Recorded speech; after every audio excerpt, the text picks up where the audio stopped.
ओला amigos friends, कैसे हैं आप लोग।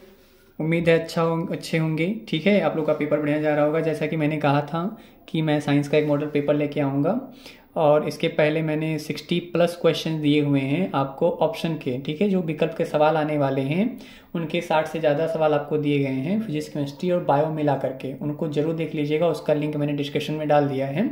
आज हम लोग डिस्कस करने वाले हैं जस्ट ये एक एक्सपेक्टेड पेपर है ना। एक्सपेक्टेड पेपर है, मैंने इसको बहुत ही अच्छे से देख के प्रीवियस ईयर क्वेश्चंस को मिला करके ये पेपर बनाया और डिज़ाइन किया हुआ है। आप इसको अगर कर लेते हैं तो इसके आपसे बहुत ही अच्छे मार्क्स आ जाएंगे साइंस में। ठीक है, और आपको पेपर का एक आइडिया भी हो गया होगा। जिसको नहीं अभी पेपर के बारे में पता है कि कैसे आने वाला है, तो पेपर का आपको आइडिया भी लग जाएगा। चलिए देखते हैं इसको। जैसा कि आप लोग जानते हैं इसमें 3 सेक्शन होंगे जिसमें 20 सवाल ऑप्शन के आने हैं। ठीक है, फिजिक्स के 7, केमिस्ट्री के 6 और बायो के 7। ये सब मैंने प्रीवियस वीडियो में बता दिए हैं, तो हम लोग जल्दी से इसको डिस्कस करेंगे क्या क्या चीजें हैं। पहला क्वेश्चन इसमें दिया है, प्रकाश का वेग किस माध्यम में सबसे अधिक होगा? वायु, जल, कांच, निर्वात। तो उसमें आपका ऑप्शन हो जाएगा निर्वात। ठीक है, मान लीजिएगा निर्वात ना होकर के कोई और दिया होता तो उसमें वायु हो जाता। अंतरिक्ष यात्रियों को आकाश दिखाई देता है काला। अंतरिक्ष यात्रियों को आकाश काला दिखाई देता है, कारण क्या हो जाएगा? प्रकीर्णन।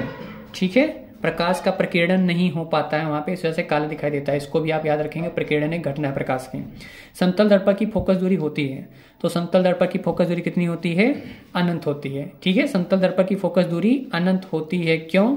u और v बराबर होते हैं। u और v बराबर होते हैं और ऋणात्मक होता है एक हमारा। ठीक है, जानते हैं आप लोग। तो ये हमारा क्या हो जाएगा? समतल दर्पण की फोकस दूरी क्या हो जाएगी? अनंत हो जाएगी।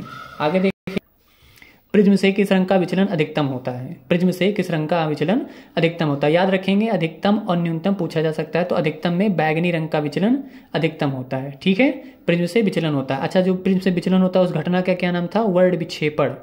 उस घटना का नाम है वर्ण विक्षेपण, रंगों में बंटना। ठीक है, विद्युत की ऊर्जा की इकाई है विद्युत ऊर्जा या विद्युत कार्य। इन दोनों की ऊर्जा की इकाई क्या हो जाएगी? किलोवाट घंटा, kWh। याद रखेंगे, इसको किलोवाट घंटा कहते हैं। इससे एक रिलेटेड क्वेश्चन याद करेंगे आप। 1 किलोवाट घंटा को 1 यूनिट कहते हैं। 1 किलोवाट घंटा को 1 यूनिट कहते हैं, याद रखेंगे। माइक्रो ओम का मान होता है 10⁻⁻6। माइक्रो ओम 10⁻⁻6 ओम होता है। केतली में प्रवाहित धारा 3 गुनी कर देने पर केतली में उत्पन्न ऊष्मा हो जाएगी। केतली में प्रवाहित धारा 3 गुना कर दें तो धारा और H के बीच में रिलेशन होता है I²RT। तो धारा को अगर 3 गुना किया जाएगा तो स्क्वायर होकर के कितना हो जाएगा? 9 गुना हो जाएगा। ठीक है, उष्मा जो है 9 गुना हो जाएगी। अगला है सेक्शन बी में आ गए हम लोग। उपभाग हम लोग सब सेक्शन में आ चुके हैं, जो कि केमिस्ट्री होगा। समान ताप और दाब पर द्रव अवस्था में पाई जाने वाली धातु क्या हो जाएगी? Hg। पारा जो है हमारा वो समान ताप और दाब पर किस अवस्था में पाया जाता है? द्रव अवस्था में पाया जाता है। ठीक है, आगे बढ़ेंगे। तो अगला हमारा क्वेश्चन है क्या? ऑप्शन का ये है, एल्डिहाइड समूह है। एल्डिहाइड समूह है, याद रखिएगा कि आपको जो चौथा चैप्टर है ऑर्गेनिक वाला, वहां से मोस्ट ऑफ द सवाल रहेंगे। ठीक है, क्वेश्चन रहेंगे। एल्डिहाइड समूह है, इसमें CHO ये हमारा एल्डिहाइड समूह हो जाएगा। ठीक है, बहते रक्त को रोकने में उपयोगी है। बहते रक्त को रोकने में उपयोगी हमारा क्या होता है? फिटकिरी होता है। ठीक है, फिटकिरी को यूज करते हैं। यहाँ पे नौसादर, उसका फॉर्मूला आप याद कर लेंगे, NH4Cl। खाने का सोडा, दावन सोडा आपने याद ही किया हुआ है। असंतृप्त हाइड्रोकार्बन है। असंतृप्त हाइड्रोकार्बन, इस तरीके के सवाल रहेंगे पेपर में आपके, या तो फॉर्मूले पे, जनरल फॉर्मूला पे, या तो फिर डायरेक्ट दिया रहेगा। तो इसमें हो जाएगा C5H10। ठीक है, एल्कीन है हमारा C5H10, दुगुना चल रहा है। कौन सी धातु अम्ल से हाइड्रोजन विस्थापित नहीं करती है? तो जो धातु हमारा सक्रियता श्रेणी में नीचे होगा, हाइड्रोजन से वो विस्थापित नहीं कर पाएगा। ये तीनों ऊपर होते हैं। कॉपर विस्थापित नहीं करता है। रिएक्शन में भी पूछा सकता है कि ये रिएक्शन देगा या नहीं देगा, तो वही विस्थापन से देख करके बता देना आपको। अम्लीय लवण कौन सा है? तो अम्लीय लवण में sodium hydrogen sulphate, sodium hydrogen sulphate, sodium chloride, sodium potassium cyanide, sodium sulphate सब उदासीन है। हमारा जो सोडियम हाइड्रोजन सल्फेट हो जाएगा वो अम्लीय लवण है। मैंने ऑप्शन में बताया था आपको कि NaHCO3, बच्चे गलत कर देते हैं, इसे हाइड्रोजन देखकर बोलते हैं अम्लीय लवण होगा, लेकिन ये क्षारीय है, इसको याद रखेंगे आप लोग। ठीक है, क्षारीय है। बेकिंग सोडा जो हमारा है वो क्षारीय नेचर का है। फिर हम लोग आते हैं सब सेक्शन 3 में, जो हमारा बायो सेक्शन है। ठीक है, बायो में पहला क्वेश्चन है, पादप में जाइलम का मुख्य कार्य है। तो पादप में जाइलम जो ऊतक होता है उसका कार्य है जल का संवहन। इसको भी मैंने बताया था आपको कि आप याद रखेंगे, जा से जाइलम, ठीक है, और जा से जल, और ऐसे ही फा से फ्लोएम। फ्लोएम ऊतक होता है, उसका काम है फल का संवहन। जा से जाइलम, जा से जल, फा से फ्लोएम और फा से फल, दोनों याद रखेंगे। इंपॉर्टेंट ऊतक हैं हमारे। ठीक है, जो क्या होते हैं, पौधे में हमारे रहते हैं। आगे देखेंगे तो 15वां सवाल है, मनुष्य में हृदय कोष्ठकों की संख्या होती है। मनुष्य में हृदय कोष्ठक मतलब मनुष्य के हृदय में कितने कोष्ठक होते हैं? 4 होते हैं। ठीक है, ईस्ट में दोनों याद कर लेंगे। हमारा ऊपर जो होता है क्या होता है? अलिंद होता है। ऊपर अलिंद होते हैं, दो अलिंद होते हैं, और नीचे क्या होते हैं? निलय। अलिंद और निलय होते हैं। ठीक है, याद रखेंगे। ईस्ट में आलैंगिक जनन प्राय होता है, तो ईस्ट में हमारा जो खमीर है उसमें आलैंगिक जनन क्या होता है? मुकुलन होता है, जो कि आलैंगिक जनन का एक टाइप है। कूपिका पाई जाती है। कूपिकाएं हमारी होती हैं एंड में। ठीक है, एल्वियोली जिनको कहते हैं फेफड़ों में पाई जाती है, जहां पे हमारा क्या होता है? गैसों का आदान प्रदान होता है। गैसों का आदान प्रदान होता है। ठीक है, रक्त के द्वारा। हीमोग्लोबिन महत्वपूर्ण भूमिका निभाता है। हीमोग्लोबिन जो हमारा जो है किस तंत्र में महत्वपूर्ण भूमिका निभाता है? श्वसन में। ठीक है, पराग कोष में होते हैं। पराग कोष जो हमारा है पुष्प में हमारा पाया जाता है। ठीक है, उसका नर भाग है, उसमें क्या होते हैं हमारे? अंडाशय, अंडक, परागकण। तो ये परागकण जो है पराग कोष में पाए जाते हैं। लार में एंजाइम पाया जाता है, तो लार में पेप्सिन, ट्रिप्सिन, लाइमेज, यहाँ पे पेज रहेगा, लाइपेज रहेगा। एमाइलेज जो हमारा एंजाइम हो कहाँ होता है? लार में पाया जाता है। एक सवाल हो सकता है कि लार जो होता है वो हमारे भोजन का आंशिक पाचन कर देता है। आंशिक पाचन करता है, हमारे मुख में ही पाचन स्टार्ट हो जाता है। ठीक है, मुख गुहा में ही पाचन स्टार्ट हो जाता है, याद रखेंगे इसको। जो एमाइलेज हो तोड़ देता है स्टार्च को। उसके बाद आपका क्या होगा? वर्णनात्मक होंगे प्रश्न आपके। 20 ऑप्शन के बाद आपके वर्णनात्मक प्रश्न होंगे। ठीक है, डिस्क्रिप्टिव टाइप, जिसमें आपको क्या करना पड़ेगा? लिखना पड़ेगा, थोड़ा सा उसको इलस्ट्रेशन व्याख्या करनी होगी। तो सेक्शन होंगे उसी तरीके से फिजिक्स, केमिस्ट्री, बायो के जैसे। सबसे पहला सेक्शन होगा फिजिक्स का। ठीक है, फिजिक्स का सेक्शन होगा जिसमें आप जानते हैं ये हमारे 1, 2, 3, 4 सवाल होंगे। सेम यही पैटर्न होगा पेपर का। पहला सवाल है, वाहनों में उत्तल दर्पण का प्रयोग क्यों किया जाता है? वाहन जो हमारे होते हैं व्हीकल्स, उसमें उत्तल दर्पण लगे होते हैं साइड मिरर्स के रूप में।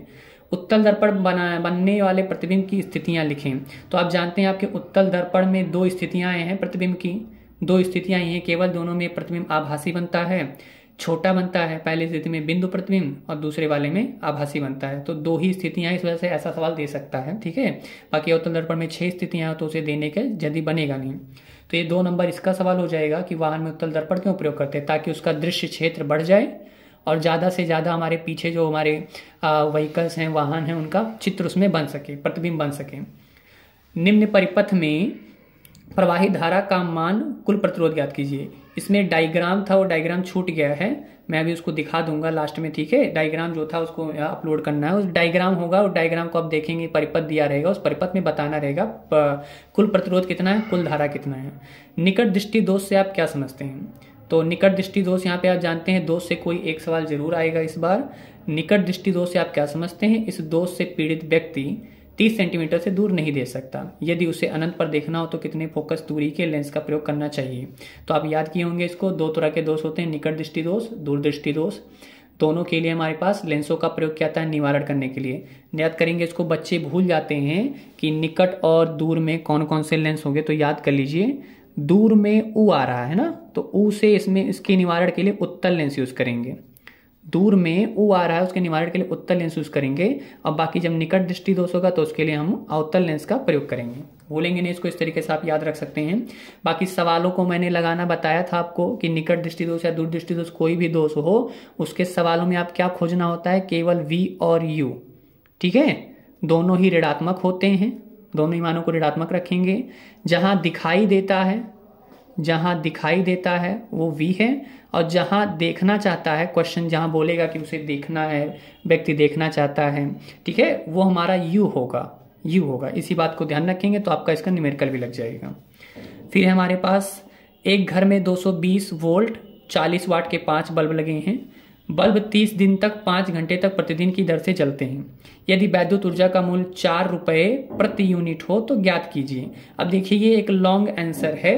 पहले लॉन्ग आंसर में आपका मोटर और जनरेटर फिक्स रहता था और जनरली रहता ही था। इस बार कट गया सिलेबस से हमारे मोटर और जनरेटर, तो उसकी जनरली नहीं बन रहा है उसका चांसेस।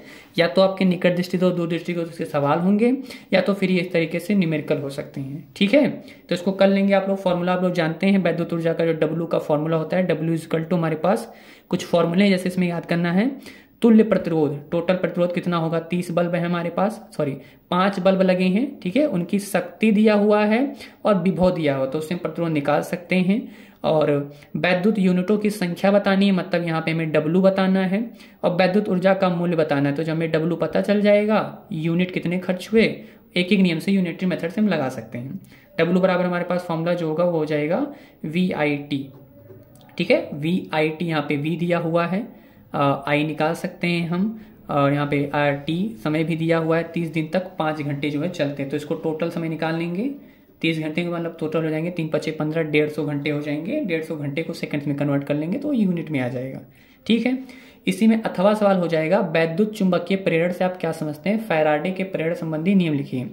ये जो सवाल है आपके चौथे चैप्टर से, जिसमें आपका बनता था जनरेटर और मोटर बनता था, तो अगर वो नहीं बन रहा है सवाल तो आपका यही होगा, वैद्युत चुंबकीय प्रेरण से आप क्या समझते हैं। नहीं तो बाकी आपको बताए हुए हैं कि इसमें 4 नियम हैं, उन चारों नियमों को मैंने इलस्ट्रेट किया हुआ है। एक दाएं हाथ के अंगूठे का नियम, ठीक है, दाएं हाथ के अंगूठे का नियम, फिर हमारे पास मैक्सवेल के स्क्रू का नियम, फिर फ्लेमिंग के 2 नियम हैं, मोटर अगर कट चुका है फिर भी ये 2 नियम आपसे पूछे जा सकते हैं, फ्लेमिंग के बाएं हाथ का नियम और दाएं हाथ का नियम।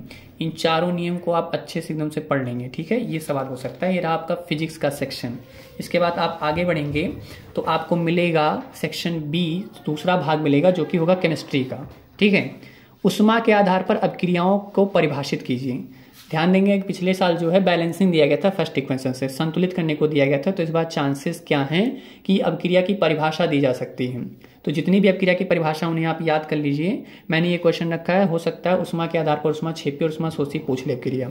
हाँ, उष्मा क्षेपी और शोषी में आप याद रखेंगे जो हमारा प्रकाश संश्लेषण है, प्रकाश संश्लेषण और श्वसन, ये 2 जैविक प्रक्रियाएं हैं जो जनरली पूछी जाती हैं। प्रकाश संश्लेषण हमारा उष्मा शोषी है, ठीक, उसमें उष्मा की जरूरत पड़ती है, और जो श्वसन है हमारा वो उष्मा क्षेपी है।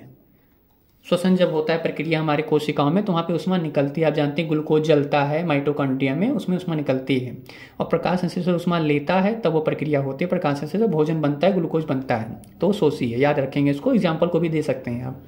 फिर आईपीसी नेमिंग जो आपका रहेगा ही रहेगा, ठीक है, चौथा चैप्टर बहुत इंपॉर्टेंट है, चाहे वहां से आईपीसी नेमिंग आएगा, ठीक है, या फिर चौथे चैप्टर से आपका साबुनीकरण हो सकता है, अभिक्रियाएं हो सकती हैं, एथेनॉल, एसिटिक एसिड हैं, ये सब चीजें। जैसे ये लिखा हुआ है हमारे पास 1 2 3 कार्बन, आईपीसी नेमिंग है, इसको भी कराएं, इसका भी वीडियो चैनल पर आप देख सकते हैं। जनरल जो एक नॉर्मल आईपीसी आप 10th तक आ जाती है, बहुत आसानी से समझाया गया, देख सकते हैं, ठीक है, लिंक इसका डिस्क्रिप्शन में होगा। 1 2 3 एथ प्रोप हो गया, प्रोपेनल हो जाएगा, CHO यहाँ पे अल हो जाएगा। बाकी हमारा 1 2 3 एसीटोन है, 3 कार्बन है, एसीटोन जनरल नाम है इसका, आईपीसी नेम 1 2 3 प्रोपेनोन हो जाएगा, ठीक है। बेकिंग सोडा, क्रियात्मक समूह की परिभाषा लिखिए। क्रियात्मक समूह बहुत इंपॉर्टेंट है, क्रियात्मक समूह क्या थे आपके जानते हैं आप, ठीक है, इसको याद कर लेंगे, लिख लेंगे। बेकिंग सोडा के कोई 2 प्रमुख उपयोग लिखिए। बेकिंग सोडा तीसरे चैप्टर से आपके जो अम्ल क्षार और लवण है उसमें से लवण में से कोई भी एक पूछा जाता है, या तो उसके उपयोग पूछे जाते हैं या बनाने की विधि उसके बाद उपयोग पूछा जाता है, तो लवण में आप उसको तैयार कर लेंगे।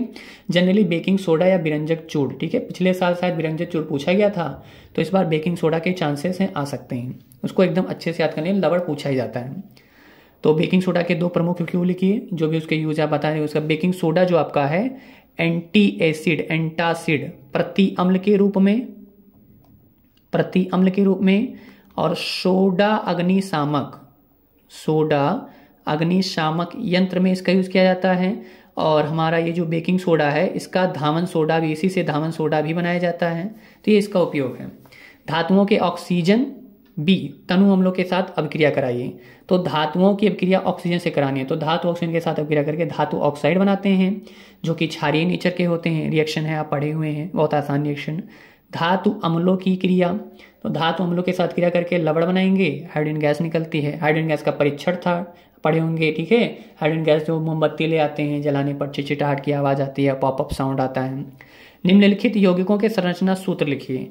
पेंटेनोन 3, ठीक है, पेंटेनोन, पेंट 5 कार्बन है, तीसरे पोजीशन पे आप क्या करेंगे, कीटोन समूह लगा लेंगे। वैसे जनरली 5 कार्बन पे जब आप तीसरे पोजीशन पे क्या करेंगे, कीटोन समूह लगाएंगे, ठीक है, तो पेंटेनॉन इसका नाम हो जाएगा। प्रोपेनॉल है, प्रोपेनॉल 3 कार्बन, 2 ऑल है तो OH यहाँ जुड़ जाएगा, बाकी सब हाइड्रोजन से बैलेंस हो जाएंगे। बहुत आसान होता है।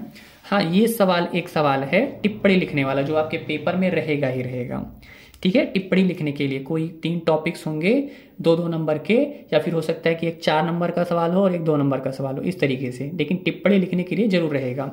निस्तापन प्रक्रिया पढ़े धातु अधातु में, एस्टरीकरण अभिक्रिया, ठीक है, चौथे चैप्टर से है। विकृति गंधिता हमारा क्या है, पहले चैप्टर से है। इसमें एक टॉपिक मैंने नहीं इंक्लूड किया है, वो है साबुनीकरण। साबुनीकरण, ठीक है, साबुनीकरण लगभग हर साल पूछा गया है, लेकिन फिर भी आप क्या करेंगे, साबुनीकरण हर साल पूछा गया है, लेकिन फिर भी आप क्या करेंगे, ठीक है, इसको अच्छे से याद कर लेंगे। इसमें मिशेल का बनना, ठीक है, मिशेल का बनना, ये सब चीजें कैसे होती है उसको अच्छे से याद कर लेंगे। और हाँ, साबुन और अपमार्जक में अंतर भी याद कर लेंगे, ठीक है, साबुन और अपमार्जक में क्या अंतर है याद कर लेंगे। साबुनीकरण टॉपिक है जो जनरली पूछा जाता है, चाहे वो मिशेल के निर्माण हो या साबुनीकरण हो, ठीक है, साबुन अपमार्जक का बात हो, पूछा जाता है जनरली, लेकिन मैंने उसको इंक्लूड नहीं किया है, हो सकता है बाई चांस क्या हो सुधार। उसके बाद आपका सेक्शन C आएगा, जो कि बायो का सेक्शन है, ठीक है। जैव निम्नीकरणीय और गैर जैव निम्नीकरणीय पदार्थों के बीच अंतर लिखें उदाहरण के साथ। ये आपका चौथा चैप्टर इन्वायरमेंटल साइंस जहाँ पे है, पर्यावरणीय अध्ययन, वहां से, ठीक है। तो वहां से एक सवाल ये रहेगा, जनरली ये हो सकता है। अगर ये नहीं है तो फिर ओजोन परत क्षय से क्या समझते हैं, ठीक है, ये बात आ सकती है, ओजोन परत क्षय से क्या समझते हैं। लिंग निर्धारण वंशानुगत कैसे हो सकता है, मानव में बच्चे का लिंग निर्धारण कैसे होता है, ठीक है, ये एक सवाल है। लिंग निर्धारण पढ़े नहीं हमारे वहां पे दिया गया है आनुवांशिकता चैप्टर में। मानव में बच्चे का निर्धारण कैसे होता है वो आप क्रॉस करके दिखा देंगे, ठीक है। मादा और नर युग्मकों में कैसे होते हैं उसका क्रॉस दिखा करके कैसे कैसे आ सकता है। समजात समरूप अंग से क्या समझते हैं, समजात अंग और समरूप अंग इन दोनों से क्या समझते हैं, ठीक है। दोनों का अपना अपना अलग अलग, एक संरचना सेम होती है, एक का कार्य सेम होता है, उस हिसाब से समजात और समरूप कहलाते हैं, जानते हैं आप लोग, उसका आंसर लिख लेंगे। पुष्प की अनुदैर्घ्य काट का नामांकित चित्र बनाइए। तो आपका इसमें जानते हैं कि बायो सेक्शन में आपके जितने भी फिगर हैं आप वो फिगर एकदम अच्छे से बनाएंगे, ठीक है। बायो फिगर में जितने भी आपके सेक्शन में जितने भी फिगर हैं उन फिगर्स को आप एकदम अच्छे से बनाएंगे, क्लियर है। बाकी मतलब फिगर पे ही बहुत अच्छे से उसमें बनाएंगे, फिगर में इलस्ट्रेशन जो पॉइंट्स उनको अच्छे से डिकोड करेंगे, कौन कौन सा पॉइंट है, किस पार्ट का क्या नाम है, बहुत अच्छे से बनाएंगे। फिगर्स पे ही ज़्यादा हमारा फोकस होता है। उसके बाद क्या है, मानव आहार नाल का सचित्र वर्णन कीजिए। मानव आहार नाल का सचित्र वर्णन कीजिए। इसमें एक अथवा सवाल होगा, विक्राणु की संरचना बनाकर उसका कार्य स्पष्ट कीजिए। तो इस वाले सेक्शन में आपका जनरली मानव आहार नाल या फिर श्वसन तंत्र आ सकता है, ठीक है, उसका वर्णन करने के लिए हो सकता है।